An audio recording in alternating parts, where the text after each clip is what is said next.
verse 20. When a man strikes his slave, male or female, with a rod, and the slave dies under his hand, he shall be avenged. But if the slave survives a day or two, he is not to be avenged, for the slave is his money. Okay.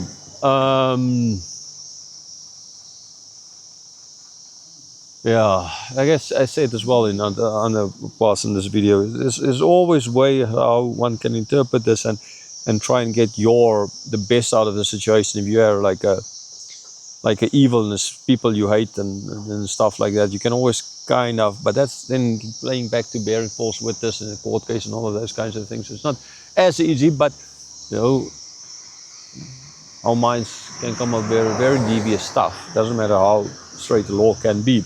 In this case, it has not with two just friends or two people just quarreling, but this is about a master and his slave. So, man, always the idea of punishment. Okay, which ways are one supposed to punishment? Corporal punishment, not corporal punishment. In other words, are you allowed to take a cane and discipline your son or your daughter in that way? Most countries in the world that is now illegal. When I grew up in school, every teacher could use a cane in our buttocks, and if we were boys and the girls, they didn't use that. They used rulers in the hands. Now none was good, but I mean, we had this one teacher who was very evil, and his whole the reason for beating us up was because he was a masochist. He found pleasure in it. So, I mean, even for me, tried my best to not get in the line of fire, got in the line of fire a number of times. All of us got in the line of fire and were beaten up a number of times. He was just mad. And a person like that must be put in prison.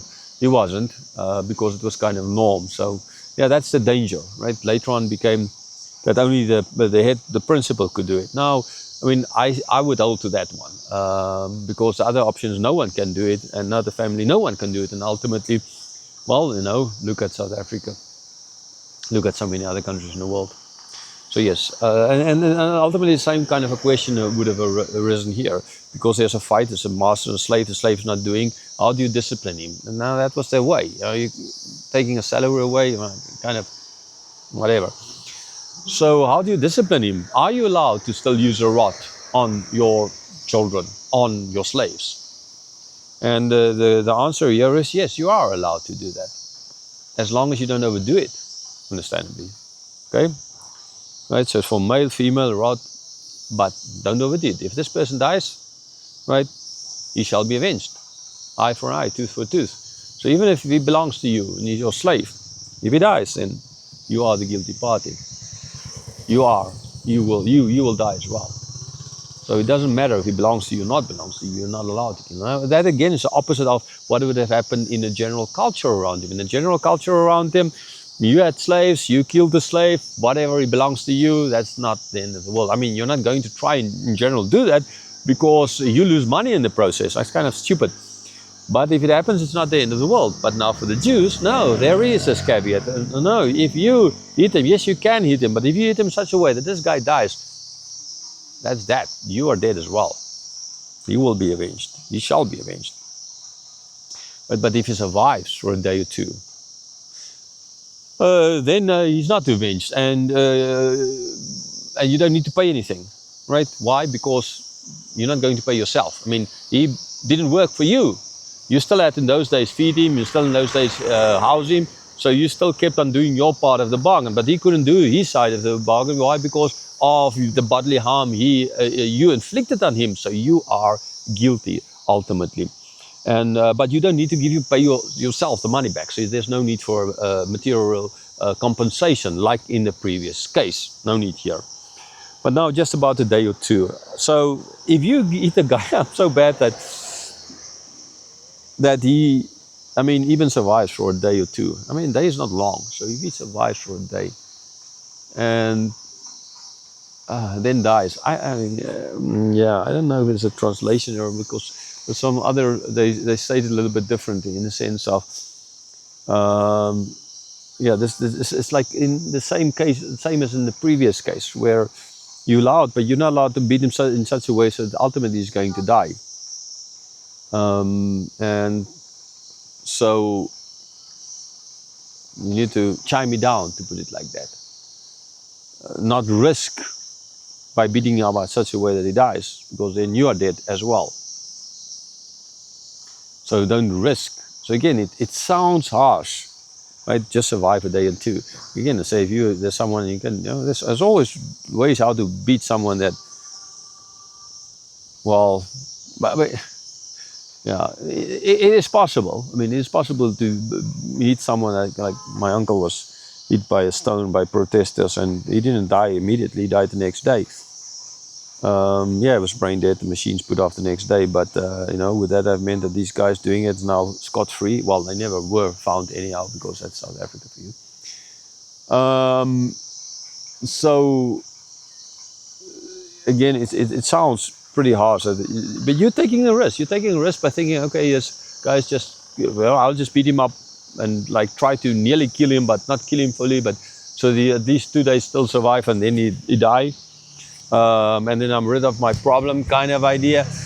And that is taking a huge risk with your own life, ultimately. It can happen, but it's taking a huge risk. No, I mean, some people always can think like that. But again, compare this to the normal environment around him, the normal general cultures for whatever. He dies, so what's the end of it? Moses killed the guy immediately, straight down there, right? So Moses ought to have, by law, been killed, but he was then exiled for 40 years. He did the wrong thing, understand? Being here is clearly the law. No, not supposed to do that. No, that was not his slave. But although you can, like, he was second in command, kind of most like the Prince of Egypt, and in a certain sense maybe, but they were not slaves, because it's not it's Egyptian he killed. It was wrong. Right, so, but again, compared to the general culture around them, they had no qualms about killing the slaves. If it happened, I mean, maybe, again, not that they will go out there and try and stab all the slaves, because he loses everything. Stupid. Right? Not like burning up your money, throwing your gold away, something like that. It's just stupid. Right? But selling all the good stock and then go buy a stock that you know is going to fail, kind of. I mean, you don't do it. It's stupid. Right? But if it happened in their culture, no worries. If you survive a day, 2, 3, 4, 5, 6, 7, 8, 9, 10, and then died, kind of, if you immediately dead, it's not the end of the world. But now for the Jews, they had to treat people differently. So there is. It does matter, and it would have mattered, like we see in this case. So you always need to remember just what is going on here, because the culture and state building that's going on, religious building, all of these things are going on, right? And so there's rules that set out mostly for what will happen next, but not only. And as well, compare it to the situation around them, and you understand ultimately that this is a lot better for those people working for you than it would have been in the culture surrounding them. So their culture and the way they were supposed to be treating people, there still had to be discipline. Without discipline as well, the whole place will fall apart, nation, everything. But at the same time, compared to everybody else around them, it is grace. They treat them a lot better.